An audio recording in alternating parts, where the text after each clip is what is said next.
ముక్కామల అని ఒక అందమైన పల్లెటూరు ఉంది. గోదావరి నది ఊరి మధ్య నుంచి ప్రవహిస్తుండటంతో అక్కడి ప్రజలకు నీటికి కొదవలేదు. ఆ గ్రామంలో గోపాలయ్య, గోవిందయ్య అనే ఇద్దరు రైతులు ఉండేవారు.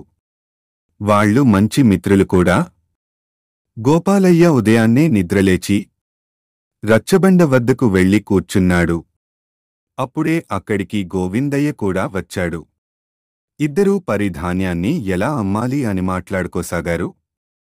ఆ ఊరిలోని రైతులంతా ఎక్కువగా వరి పండించేవారు. ఆ ధాన్యాన్ని అమ్మడానికి ఎడ్ల బండ్ల మీద పట్టణానికి తీసుకెళ్లేవారు. అక్కడికి వెళ్లిన తర్వాత వ్యాపారస్థులు వడ్లు తడిగా ఉన్నాయని, ఇంకా ఏవేవో సాకులు చెప్పి వారం గడిచినా ధాన్యాన్ని కొనేవారు కాదు. దాంతో రైతులు అమ్మడానికి అష్టకష్టాలు పడేవారు.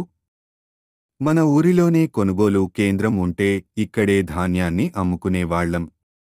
ఇన్ని ఇబ్బందులు పడాల్సిన పని ఉండేది కాదు అని అక్కడే ఉన్న కొంతమంది రైతులు మాట్లాడుకుంటుండగా గోపాలయ్య విన్నాడు. ఇదేదో బాగుందే, ఇన్ని సంవత్సరాలు ఈ ఆలోచన నాకు ఎందుకు రాలేదు అని మనసులోనే అనుకున్నాడు.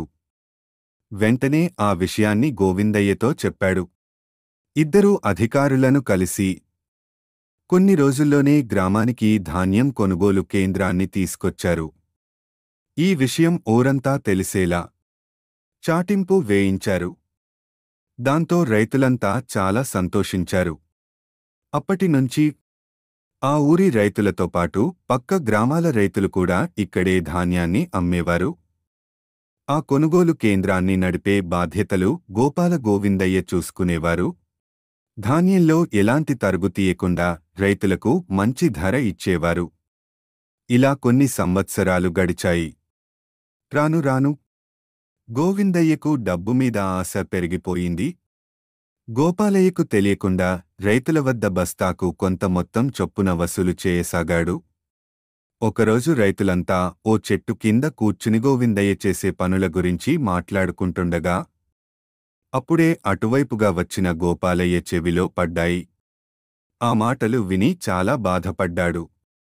ఇది ఇలాగే కొనసాగితే ఊర్లో చెడ్డ పేరుతో పాటు మళ్లీ మునుపటి రోజులే వస్తాయి, అందరూ పట్టణం బాట పట్టాల్సి వస్తుంది అని గోపాలయ్య మనసులోనే అనుకున్నాడు. మీ మాటలు విన్నాను. గోవిందయ్య తన మిత్రుడి కూతురి పెళ్లి కోసం అందరి దగ్గర కొంత డబ్బు సాయం తీసుకొని తనకు అందజేయాలని నన్ను అడిగాడు. అందరికీ ఈ విషయం నేనే తెలియజేస్తానని చెప్పాను. కాని చిన్న పని ఉండి పక్క గ్రామానికి వెళ్లాను. మీకు నేను చెప్పి ఉంటానని గోవిందయ్య డబ్బులు అడిగి ఉంటాడు. మరోలా భావించకండి అన్నాడు. అలాగా గోవిందయ్యను తప్పుగా అర్థం చేసుకున్నా. మమ్మల్ని క్షమించండి అన్నారు అక్కడున్న వాళ్లంతా. మరుసటి రోజు గోవిందయ్య పెళ్లికి వెళ్తున్నానని చెప్పడానికి గోపాలయ్య ఇంటికి వచ్చాడు.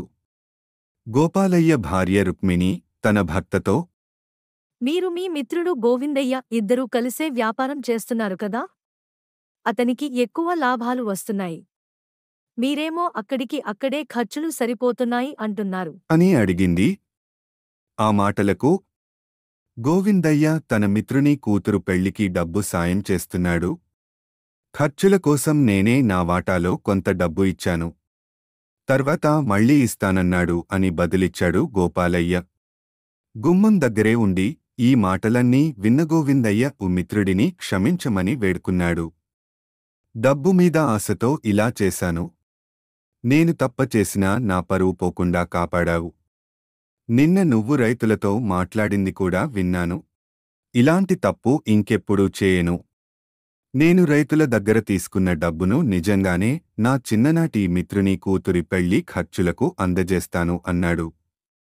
మిత్రుడిలో వచ్చిన మార్పునకు గోపాలయ్య చాలా సంతోషించారు.